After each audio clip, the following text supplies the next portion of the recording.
যাচ্ছি তাই না? হুট করে অফিসে যেই বলবো কফি খাও। তোদের না সব কিছুতেই নাটক করা লাগবে। এত নাটক করতে পারিস তোরা?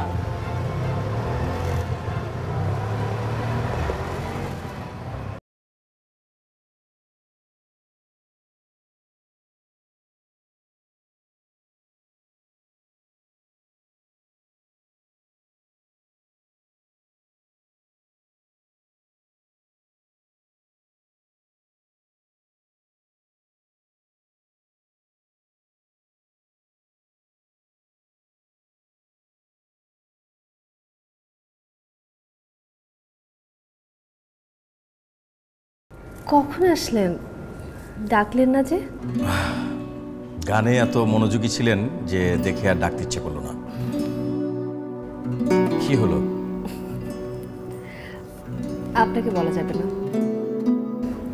আচ্ছা বলি, এই যে আপনি এখানে এসে আমাকে কিছু বলেননি, এটারও কিন্তু একটা মানে আছে।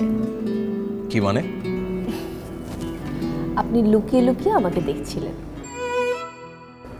এই জন্যই বলতে চাইনি। আপনি একটু স্থির হন তো। আমি তো মজা করছিলাম। আসলে যেমনটা ভাবছেন। জানি, যেদিন থেকে আপনি জেনেছেন আমি মৌনা, সেদিন থেকে আমাকে লুকিয়ে বা প্রকাশ্যে দেখার কোনো ইচ্ছেই আপনার নেই। আপনি যে আপনার সব কাজ ফেলে এখানে এসেছেন, এতেই আমি অনেক খুশি। শতভাগ নিশ্চিত হয়ে কিন্তু আমার কথা বলা যায় না। স্বামী তো সবসময় বলতো আমি নাকি কোনো সিদ্ধান্ত নিতে পারি না। বলতো? তার মানে আগে পারতেন না, এখন নিশ্চয়ই পারেন।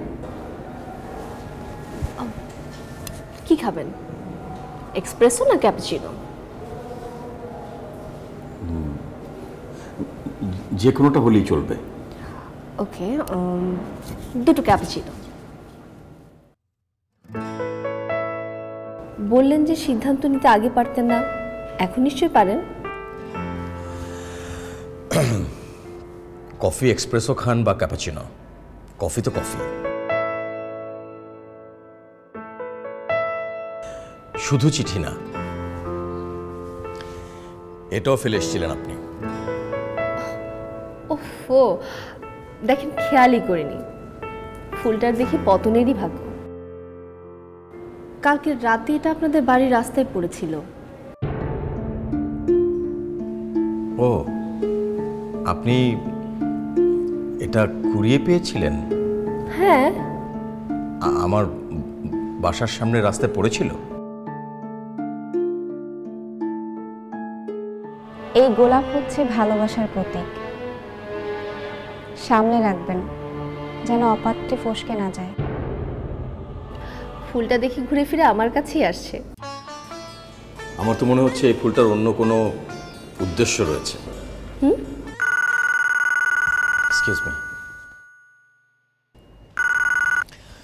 হ্যালো। হ্যালো ইমরান স্যার, আপনি কি অফিসে ফিরছেন? না, এখনো ফিরিনি। কেন, কোনো কাজ ছিল? তা তো একটু ছিলই স্যার, ওই যে দুটো ফাইল নিয়ে স্যার। আপনি জেনের কাছে দিয়ে দিন, আমি আগে দেখি।